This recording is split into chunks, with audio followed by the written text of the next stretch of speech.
Welcome back to another Sprinter episode, everyone. So I'm going to crack this passenger side out now, get this all prepped up in 320 grit, just with the Merca Gold Flex hand pads, scuffy pads, just in around all the door apertures. They're great. Again, they're great for your door apertures, just because they're nice and soft. Like I say, they've got soft padding on the back of them, so they curve around all your curvatures and stuff real nice. Making sure everywhere's keyed up real nice for the Octoral. I'm going to lay down the PF345B. So yeah, that's the rapid surface. So we're gonna get that, gonna get the whole shell blacked in that, and then get it all blocked down, DA'd up, and then yeah, that'll be here ready for paint. Then the whole shell, we'll get the whole shell painted in one hit. But yeah, got to get the last few bits of prep done. There's a few bits I still wasn't happy with, so just again trying to get them done so I'm happy with them. But it's hard to tell when you haven't got paint on. When you put paint on something, you think you've got something all right, and then you put paint on, and yeah, it's not. So yeah, it's hard to tell sometimes how good is a repair or how good is a job you've already done on something that you know is not quite right. But yeah, the truth is revealed as soon as you lacquer that job, and then you take it outside, and it'll either look mint or it'll look really bad. So it just depends how good of a job you've done.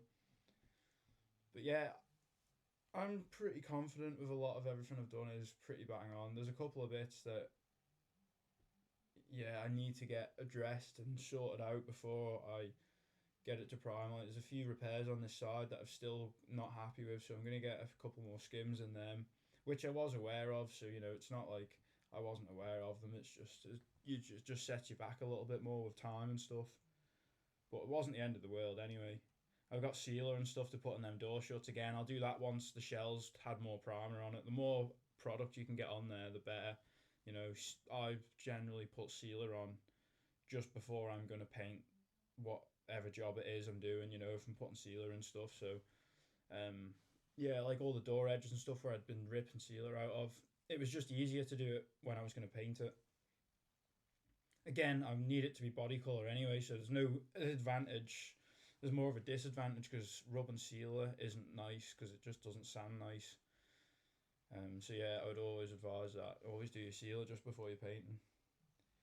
Just before you paint. Like I had a lot of masking and stuff to do to get it to get done to do all the sealer. If that makes sense. Before I put any paint on the shell, there's a lot of masking you got to do for all your spray sealer lines and stuff across your sills. So that always takes a lot of time and stuff as well because you want to make sure your lines are nice and stuff, and especially make sure your fine line tape's been stuck down properly. You know that'll catch you out. You know you start spraying your sealer along with your stone chip, and all your masking starts lifting with the air pressure. That's never enjoyable. Seeing that. Not enjoyable rubbing them top sliding door rail apertures either. They're horrible to rub in there. Not ideal trying to get paint in there either. They're quite hard to get the gun in round. Make sure you're getting plenty of coverage and stuff. You know, especially with your base coat. And then when it comes to clear coat, you don't want to be getting too heavy, too much product in there because you'll be getting big saggers and big runs all coming out of it and just hanging off it and stuff. So, you know, you just want to take your time when it comes to painting apertures like that, especially up round stuff like that. It's tight and intricate. You don't want to be getting carried away and going heavy handed. You know, less is more sort of thing. You know, you can always dust a bit more paint on, but if you go too heavy or whatever with your clear coat, you know, and that's just going to start running. And no one likes polishing runs out. You know, it's not. It's just easier not to get them, but it doesn't always work like that. You know, you're pushing for a good finish when you're starting to get a run, you know, because you're putting quite a bit of product on, so you're going for a good finish, but you've just gone a bit too heavy. But yeah, it's just easier not to get runs. But yeah, it's every painter knows it doesn't always happen like that. You think something's not gonna run, or you walk back in, you think you painted a job, and you walk back in like 10 minutes later, and you're like, where does that come from? And there's just this big sagging bit of clear coat, big run just hanging off your job, and you're just like, oh man. But yeah, it's not the end of the world. You just gotta get good at polishing and wet flattening them out and stuff. That's the hardest bit is getting them out without making it look like you've got a big sagger and stuff. Because sometimes you can take them out and you can still see them. You can still see the wiggle in the panel and stuff, and it doesn't look nice. So It's all down to how good you are at getting them out as well. Um, does take a long time to get comfortable, especially when you start taking them out with a razor blade. You start shaving the clear coat back, and you're like, this doesn't feel right. You've just lacquered a job, and now you're scraping at it with a razor blade. But it does work, and it is a cool way. It is probably the best way to get them out with a razor blade. There's companies that make all these denibbing blocks and stuff, but the old school razor blade trick is just, yeah, I am a fan of it. If I'm honest, it's just it's the way I was taught, and it's the way I'll always probably carry on doing it. Unless something easier and quicker comes about, then yeah, the razor blade trick will always be the way I go to take my runs out. And people don't know what I'm talking about. I'm probably going to get a run in this when I paint it, so I'll probably get some coverage of me taking it out. Yeah, you're always going to get a run if you're pushing for a finish on a job, and I'll be pushing for a mint finish on this. I'm always pushing for a mint finish, but it's a new gun I'm using. It's my van. It's a sick color I've picked. So yeah, I'm gonna be going for a proper glass finish when I paint this.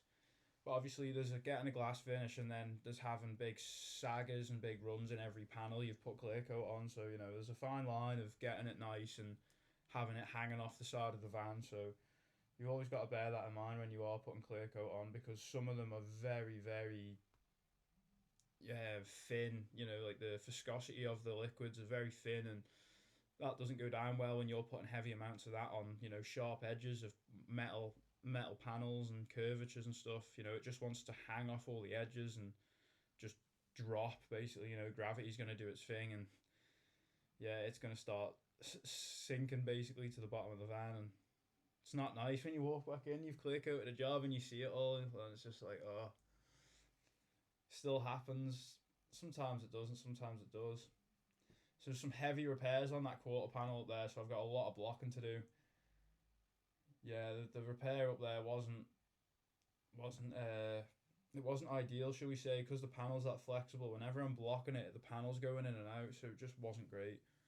So it wasn't the easiest to block because the panel's not staying flat, if you know what I mean. It's bowing in and out. So yeah, it wasn't the easiest to block that, but we got it sorted in the end.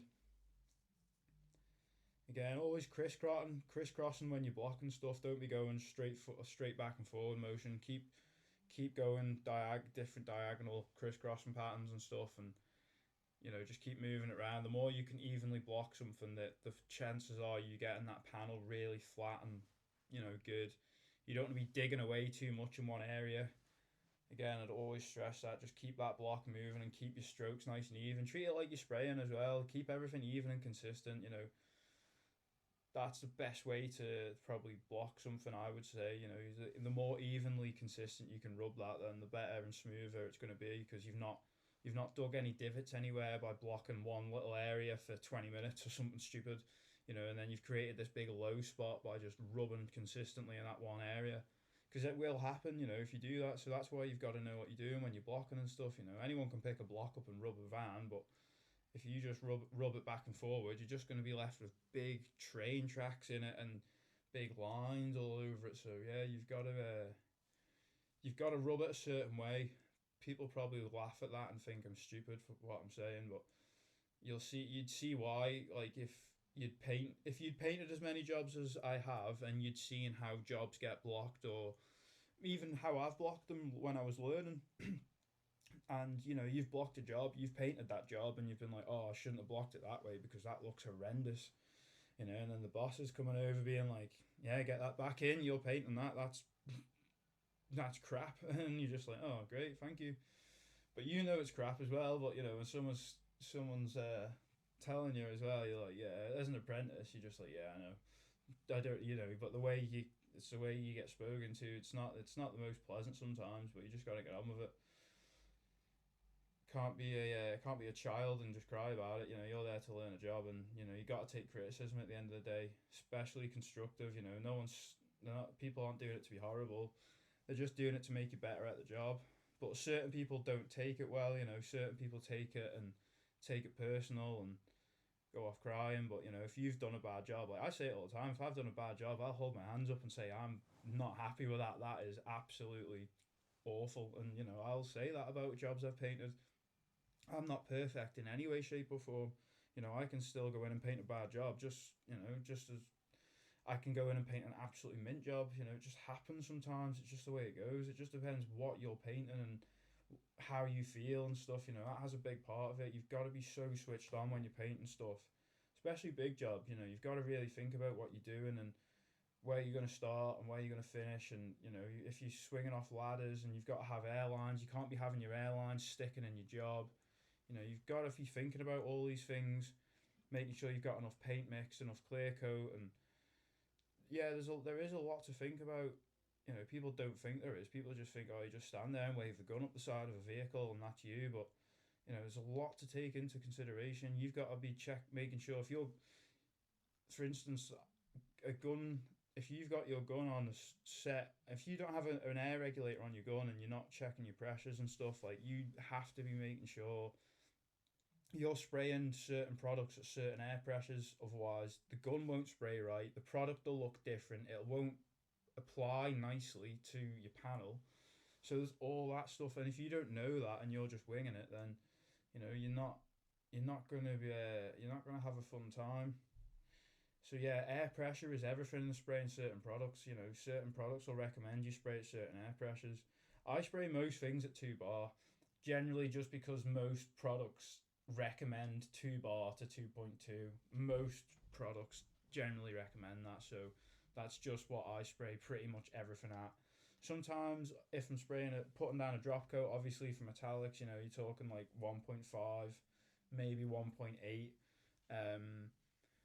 But yeah, a drop coat or a mist coat, dropping down to that. And then primer, it'll be 2 bar. Clear coat, sometimes I'll jump up to 2.1, 2.2, just to belt it down a bit more. But generally speaking, 2 bars is a sweet spot I find for spraying pretty much any product. So yeah, I don't tend to really switch from that if I'm honest. So yeah, air pressure has a big impact on how your application will sit and lie and stuff. And generally colours, if you're spraying at really, really low pressure, that colour's gonna not look right, and if you're spraying like a real coarse metallic at high air pressure, you're spraying that at 4 bar. Well, all you're doing is creating a lot of overspray for one, and that's not gonna look pretty. So yeah, air pressure has a big impact on how colours will lie on a job. So yeah, it's one thing to always think about if you didn't know this. So yeah, for people that don't know, that's why I'm rambling on about that. Rubbing away, just hitting edges up. I don't know what night this is. Another night after work, after 5 o'clock, on the grind. I've already done my 8 hours, so now I'm just grinding away at this. So yeah, that was a repair I had. I thought I was blocking that quarter panel.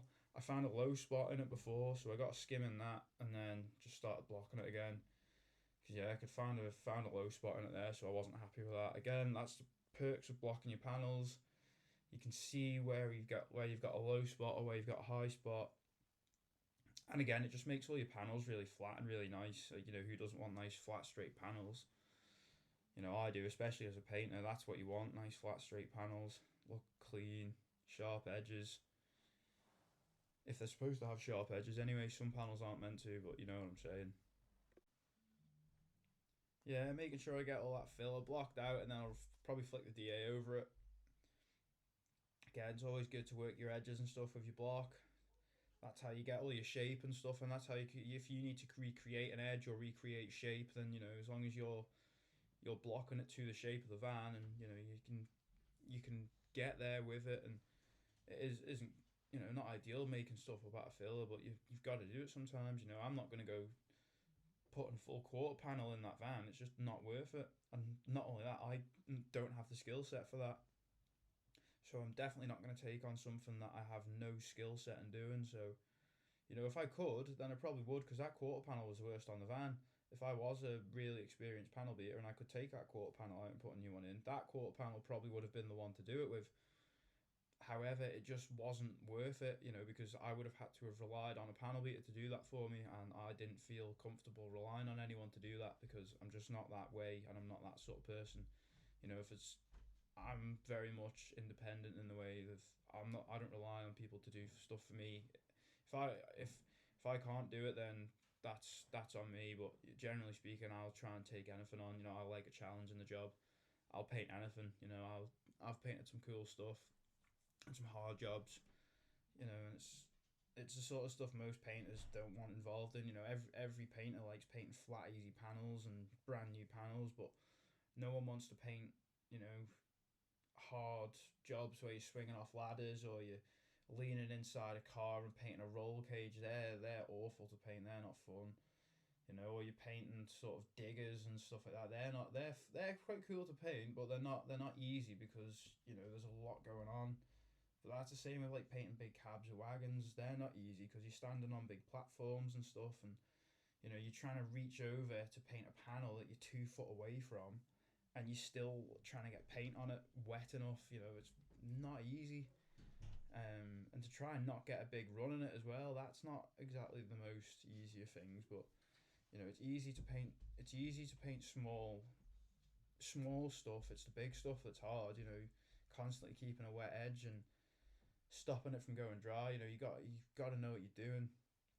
You got to have a proper system when you're painting big plant and machinery stuff. Like we do paint a lot of that sort of stuff where I work, you know, we paint a lot of big stuff. So you know that's quite cool doing a lot of that stuff because it's a big old job, and yeah, there's quite a process to it to be honest. Like so are resprays like this, but because this is just normal, like to me this is just normal stuff. This isn't really anything. It is special, don't get me wrong, but this is just this is just everyday, not 9 to 5, just prepping a van for paint. Really, you know, this is just what goes on. Um, so yeah, sometimes it is cool to paint other stuff that you just don't paint every day because you can just switch off a bit more if that makes sense. Well, I can switch off a bit more and just sort of relax a bit if that makes sense. Yeah, when you're painting like stuff that you can just not really have to think about too much, it does get just gives you a little break from all the really intense sort of work that you get done. Where stuff has to, it's all your cars where your colours have got to be absolutely bang on, clean, no dust, nibs, this, that, and the other. You know, if you're flicking paint on a digger or something, it's in for a respray. You know, them boys don't even probably know what a dust nip is. To be honest, you know, they're gonna go and stick that on site and start ramming that into a pile of stone. So, a dust nip is the last thing of someone's worries in that respect. They just don't want the thing to rust, and they want plenty of paint on there. So, that's how they look at their item they've had painted. But you know, if you've painted some nice car that's 100 grand, well, yeah, there doesn't want to be dust nibs in the side of the doors or the bonnet. You know, it wants to be nice finish, replicating the factory finish, whatever that may be. And then you pretty much you can't really go wrong then. You know, everyone gets caught up in glass finishes, but if you're painting cars and replicating factory finishes, you want to be trying to replicate. You don't want to be going for a glass finish if the car isn't a glass finish because it's going to stand out like a sore thumb then. That's one thing a lot of boys get caught up on is glass finishes and stuff like that, but they don't always look right because anyone can just lacquer a job and then sit there for 6 months, wet flatten the lacquer and then polish it and it look like glass. But where's the skill in that? That just means anyone can do that. I could say to anyone tomorrow, here, take that spray gun and go put clear coat on that job, and then you could spend the next 6 months wet flatten that and polishing it, and it would look absolutely mint. But where's the skill in that? That's not cost effective, is it? Either you got to look at it from a cost effective side as well. As a business point of view, if you're employed as a painter like I am, I need to be painting jobs and getting a mint finish with the gun, so that job could go out tomorrow effectively. Because otherwise, what's the point in me doing it? It's got to be mint. You've got to be putting stuff out good. But yeah, anyway, enough of me rambling. So this is on to the weekend now. So I've got the van all prepped up how I want. I've just flicked some etch primer on. I didn't put the DJI on for that because I was trying to save some battery. So got it all etched up. Just gonna give it a quick tack now to get any etch primer dust off at any overspray, and then yeah, we'll start getting some Octoral primer on. Get the side blacked. Like I say, the rest of the side's all sprayed black. So yeah, the full shell will be black. Then we'll be on to a winner. And then yeah, that's what we want anyway. That's what we need. I need to be pushing on with it. Once we get the shell painted, it really will speed up then. because then it's just panels and plastics. But yeah, until that point, we've got a lot of primer to rub yet, and we've still got primer to apply. So again, this is just the first coat of primer. So it's quite satisfying your first coat because I'm going over a beige. You can really see where I've been with the primer and where I've not been. First coat's always the easiest to apply. Generally speaking, depending on what base of colour that you're gonna lay your next coat over. Obviously, I'm putting this over a beige, so it's really easy. But if I was putting black over black, it wouldn't be that easy. You know, you'd still see it because obviously it'd be a matte, and I'd be putting a shiny black over. But yeah, this is really satisfying to see black going on. Satisfying to me anyway, because it means how close I am to getting it to paint. Because yeah, I've just got to rub the van down one more time, and then yeah, we're getting paint on. That's us. We're a go. So yeah, I'm getting super happy, super excited now. It's all coming. It's all getting a bit real now as well. Because yeah, once the shell is black, it's just like yes, man. That's it's not far off. So yeah, and I can start to see progress, like big progress, mainly for the fact that once I do get the shell done, I'm it is just the doors, the bonnet, and then the plastics to get painted. So you know we're not far off. And then it's wheels. You know, wheels will be the last thing I buy for it. I'll buy a set of wheels. I'm gonna paint them. I'm gonna buy a brand new set of wheels. I'm gonna paint them because I'm not gonna like the colour that they probably are. So yeah, we're gonna paint them a nice colour too. Obviously not purple because that would look horrendous. But yeah, we're gonna paint. It would just be too much purple. But yeah, we're gonna paint them a nice colour, a sick colour. So yeah, we'll get to that when I eventually get a bit more money back in the bank account and go and buy some wheels.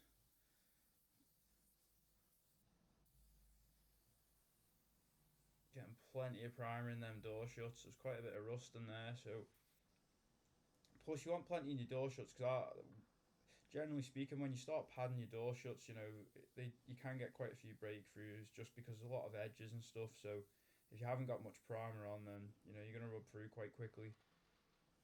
But the benefit of this Octoral primer is the build with this stuff. There's the amount of build you get within 3 coats is phenomenal. It really is just great primer. Um, yeah, I'm yet to have a bad experience with it. I can't see myself having a bad experience with it other than human error down to me applying it wrong or, you know, mixing it wrong, you know, or putting it on wrong. That's the only way you can have a bad experience with it, you know. Or if you don't use a mask or something, obviously that's just not what you would do. So yeah, you can't. I can't say a bad word about their products yet. The Octoral stuff is amazing. I'm a big fan of it. Like I say, I use it every day. I paint a lot of cars with it, vans, um, a lot of vehicles and stuff with their paint system. And yeah, it is amazing. So yeah, it's nice to actually have a paint system that you know you can say that about because it's easy. You know to go. You know you could be working at a place where the company has got a system in that you don't like or you're not familiar with because you've never used it before, and it's kind of just suck it and see and just try and work it and get on with it. But this one is really nice. This is a full solvent scheme as well. We're not on any of that water-based rubbish. I'm not a fan of water-based, if I'm honest. I know people say it's all great for the environment and that, but yeah, not really. Don't really, don't really need to be going on about any of that stuff. I just want to paint my van, so yeah, solvent is the way forward as a painter. So yeah, people that tell me that I need to be using water based and better for the environment, and yeah, you do you. I'll paint in solvent until someone tells me not to. But yeah, solvent is the way forward. It's mint. Not a water based man at all. I don't mind it. Don't get me wrong. I don't mind it. Used to use the water based Max Mayer scheme.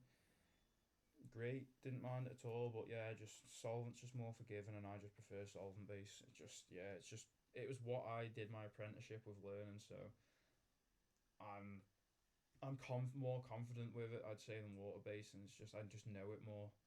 But yeah, water based probably is great and stuff, but I just don't really, yeah, I just don't really see the need for it because you know you're still going to put. What I don't get is when you're still putting solvent clear coat down on top of your water based base coat. So this is my number one problem with it. You're still putting a solvent down over the top, which has no water in it, or so yeah. There, don't even get me started on that. That just does my head in. Yeah, we're gonna give you. You've got to use water-based paint, but you've got to use solvent clear coat still. So yeah, that just does my nutting, to be brutally honest. But yeah, luckily for me, we're still on solvent here in Yalaman because we have cool laws and we can still use it. So, and again, I'm a big fan of it. It's just so much more forgiving, like I've just been saying. Just yeah. So yeah, this is the rapid surface now. Octoral PF345B. So again, with this primer, you put your thinner in first, which is quite weird. Like you say, most traditional primers you don't do that, but this stuff you do.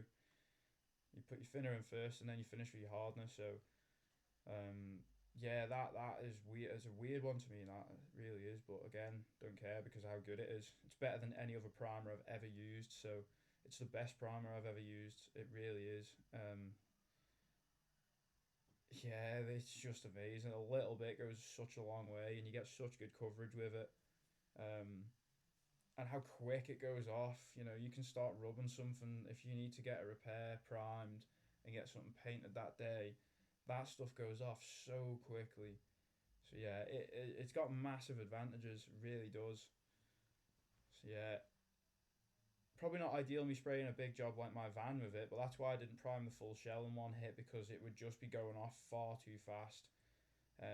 I'm not actually sure what the biggest sort of area you're supposed to cover with it is, because it is a rapid surfacer. I'm not too sure, but yeah, I wouldn't dare do a van like that on my own and try and prime a full shell on my own because I think it would be going off too quickly. It was starting to be the primer would be activating too quick, and that wouldn't be good. So yeah, I just did the roof and the driver side quarter panel in one go, and then the back aperture, the front scuttle panel, and the passenger side, as you've seen. So yeah, again, that wasn't too much. It was basically half and half.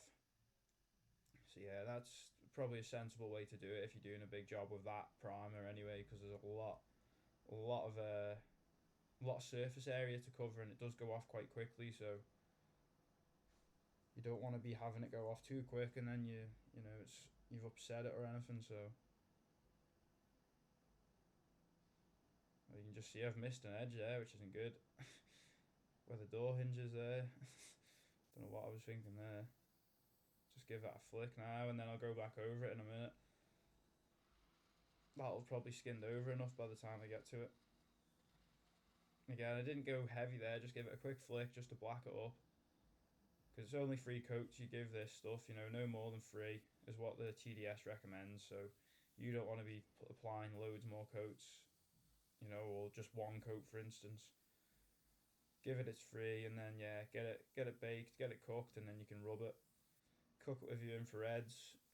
If you've got any, if you don't have infrareds, this stuff would go off without any heat. It's designed to go off without heat, but if you infrared it, you can be rubbing it within 5 minutes after spraying it. It's that good. It goes off that quick. It's phenomenal. So yeah, that's why I like it. Again, from my point of view, I've got to get jobs painted as quick as I can. So if I've got primer on, if I've got to get something primed and rubbed, I can get that on, get the infrareds on it, and then go clean the spray gun and come back, and that's pretty much baked. And it's hard. The primer's ready to be rubbed, and that is really weird because most primers I've ever used have never been like that. You've really struggled to get them to go hard that quickly. Most traditional primers have been a case of they cure overnight. They need 12 hours minimum, and that's just the way it's been, sort of thing. So it's nice to have this stuff that goes off. You could go get a cup of tea or something, or a cup of coffee, and that'll definitely be cooked by the time you've come back. Again, I love the shine to it as well. Like you say, most primers don't go that shiny, so it is mega. I'm really keen on it. Again, just making sure I'm good. I think I've gone to just two turns out there just to make sure there's plenty on the quarter panels, plenty for me to block. Don't want to be breaking through. Again, I had the paint needle screwed in a couple of turns when I was doing the apertures, just because I didn't want massive runs everywhere. So yeah, I didn't need that in my life. Yeah, it's getting a nice good coat on, but not too heavy. Don't want it all sagging and running down the sides because that primer goes on wet and it will run. Yeah, it is funny when you get a big run in your primer, like because you're blocking it anyway. You know, obviously if it's your as long as it's not your wet on wet primer, you're not blocking your wet on wet primer. But yeah, this I'm blocking, so it doesn't matter. But we didn't get any big runs in it. But yeah, it's funny because you don't have to worry about them because you're sanding it anyway. But it's when you paint something, you get a big run in it, and you don't want you've painted it. It's its final stage, and you're like, no way, you've got to start cutting runs out. And yeah, sometimes if they're that bad, you end up repainting it. It's sometimes when they're that bad, it's a case of just repaint it. It's heartbreaking, but it happens. Sometimes you just have to do a job twice. You don't want to, but sometimes just the way sometimes it goes. Sometimes it could be no fault of your own either. You could have done everything right and then walked in, and there's a load of crap and dust landed in it, and there's been a there's been a silicon reaction somewhere, and you've panel wiped it, but there's still silicon somewhere, and you've got loads of fish eyes, and you're like, what? How is this? So yeah, you can do everything in the world and still have problems painting. You can do everything right. It's just the way the job goes. The job isn't designed to be easy and to be for everyone, because you've got to be able to put up with a lot of crap in that respect, because there's just so much like finicky, like sort of small stuff that really doesn't matter. You think doesn't matter, but it does matter. Making sure you've properly wiped your job down and stuff with solvent degreasers, and you've blown your job off so there's no dust on it. All your tape's stuck down properly, and it's just mad the stuff that goes into it to get it good. People would just be like, as if you've got to do that. Or some people would be like, oh, I can't be bothered doing that. I just want to paint it. And that's great, but again, the keys in the prep. All your prep leading up to painting it, the cleanliness of keeping your job, and like I spend a lot of time wiping all my jobs down prior to masking them, blowing them and tack ragging them before I even mask them up for paint, just to get as much dust and dirt off the job as I can get off, because that does make a massive difference when you do that. So when I eventually do take the van in the booth to paint it, before I even start masking it, I'll be blowing that off and tack ragging it to get as much dirt and dust off as I can, just because it does make a massive difference. And then around all the door apertures where I'm going to mask to, and around the windscreen and stuff, I will run a tack rag all in around there and make sure everything is clean and good. I don't want any dust coming out when I'm putting that nice colour down on my clear coat. You're always going to get the odd dust nib here and there. You just don't want absolutely like loads of them, or just by you not wiping a door shut down with a tack rag has made you get like 30 dust nibs in a door shut or in a quarter panel, and you're like, right, great. The time it's going to take you to take all them nibs out and polish it. Sometimes you're better off just saying, right, I'll just repaint the quarter panel. And as bad as that sounds, that's how long it takes to cut nibs out and polishing them. It's if you get a lot of them in a job, they're not nice. So yeah, sometimes you got to weigh it up. Is it quicker to just sand that job down and re-clear coat it, or am I just denibbing it? And it's a case of, what does the boss want? Can he justify you going in and repainting that, or does he want you to go in and just start nibbing it and polishing it? So sometimes it's totally out of your control in your hands as a painter.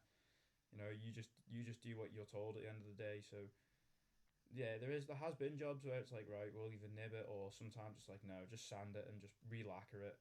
Just do it, because sometimes if that customer's a real fussy customer, and it's a case of, we don't want any comebacks. So we don't want him moaning about a dust nib here, or something that he could potentially, or she could moan about. It's a case of, right, just sand it down and re-clear coat it.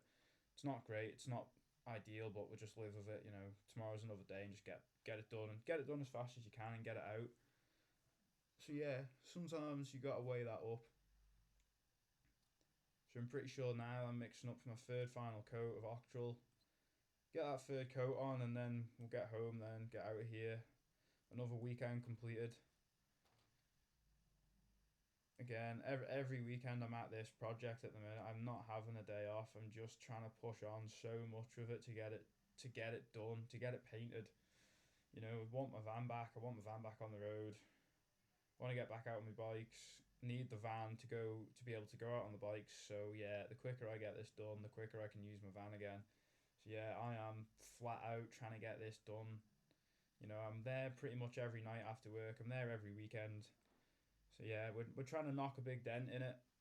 Not literally, but in the progress. I mean, knock a dent in the progress side of things and get over the halfway point, and then we should be easy on. Once the shell's done and we're onto the panels, it should be so much easier. Again, the panels don't have the amount of rotten stuff that the van had, so you know it should just be a case of sand the backs of the doors, do the odd dent on the fronts of the doors, get them epoxied, get them flattened.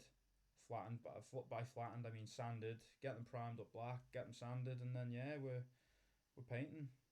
Yeah, we're gonna paint all the plastics and stuff, so the trims and the bumpers they're all getting color coded the same purple as the body. So it's gonna look trick.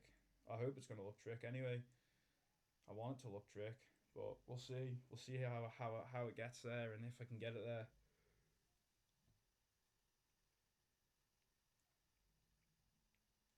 Making sure that primer is well mixed, making sure the hardener, the thinner, and the primer are well around that paint cup. Again, I've just mixed that on the scheme, so yeah, just making sure I'm going around it with a stick. Again, the little paint sticks we're using at the minute are quite cool. They're in like an S shape, and they've got like holes in them, so they're like a paddle. I really like them. They're really good for mixing up paint and stuff. We've got like the wooden ones you can see there. They're great as well. No one can be bothered cleaning sticks anymore. It's just easier to just get disposable ones. As bad as that sounds, it just really is easier.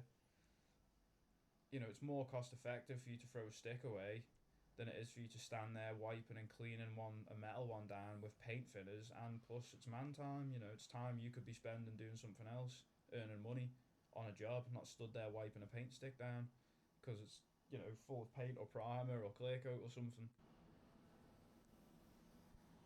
But yeah. Anyway, enough about me rambling on about paint sticks. I'll get this last coat on now, and then yeah, we'll get out of here, go home. It's late at night. Get another weekend smashed in. It's getting close now. It really is getting close, which is nice for me. It's nice to see it. Really is nice to see it. Um, yeah, I can't wait to see the thing done. I must admit, it'd be so good to see the purple get put on, or for me to paint the purples rather. You know, it'd be good to.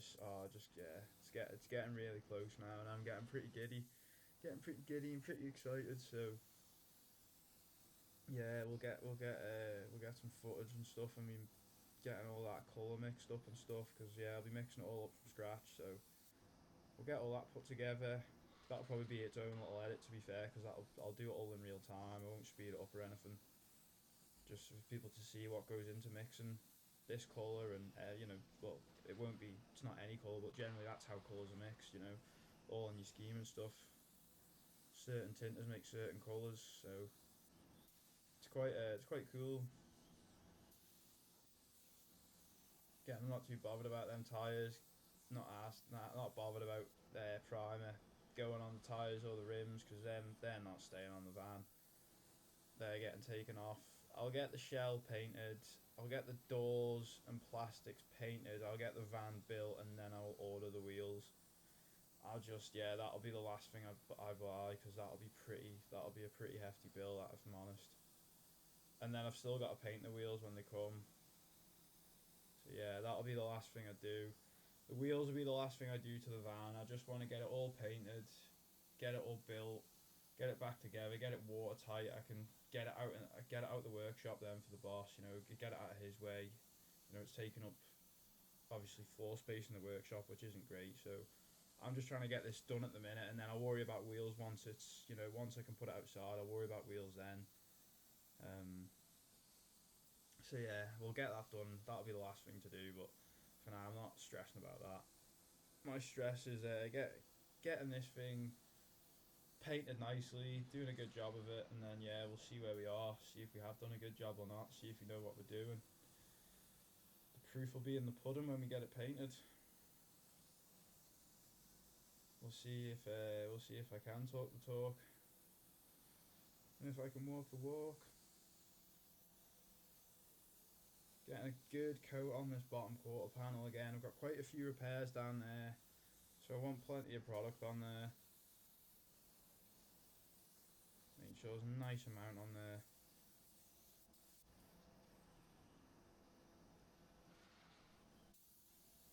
Plenty on the sills too. Always want plenty of primer on your sills. Again, I'll be spray sealing my sills. I'll line them out with fine line tape and spray seal them, and then yeah, I'll have put plenty of stone chip protection then. Again, I prefer spray sealer to stone chip. I just find it's better and hard wearing as it's more of an elasticy coating. I say it's sprayable seam sealer pretty much, or spray sealer. Not seam sealer, it's sprayable sealer. It's what most of your car underbody coatings are. You know, that rubbery coating. It is very hard wearing, to be fair. So yeah, that's why we're going to put that on the sills. A lot of mine on the sills was half flaking off and it wasn't in great condition, so that's why I ended up ripping a load of it off. Again, I had some welding to do on my passenger side front sill, not my driver's side. So yeah, I had some welding, some holes. So yeah, I had to rip a lot of the sealer off. So got all that sanded back so I could create a nice line, nice fresh line for myself. Because I wanted to take the spray sealer just inside the door shuts a bit, just to give them a bit more protection. I'm probably going to get some clear PPF film and do the sliding door shut, the passenger front shut, and my driver's side door shut with some PPF, just where you step over. Because again, I don't want that getting scuffed with shoes and boots and stuff. So just going to try and eliminate any paint getting damaged by putting some PPF down. So I'll get some of that ordered soon. Especially now the thing's painted, you know, I don't want people stepping in and out of it if my van's got to be moved, you know, something getting damaged or kicked. Because that's what I did with the seat bases when I got them painted. I did get clear PPF and I PPF'd them so when people sat in the van and you know they've got the heels against the seat base, you know they're not rubbing on the paint. It's against the clear PPF. So I've been trying to think about everything and cover all bases. But yeah, thank you everyone, and stay tuned for the next one.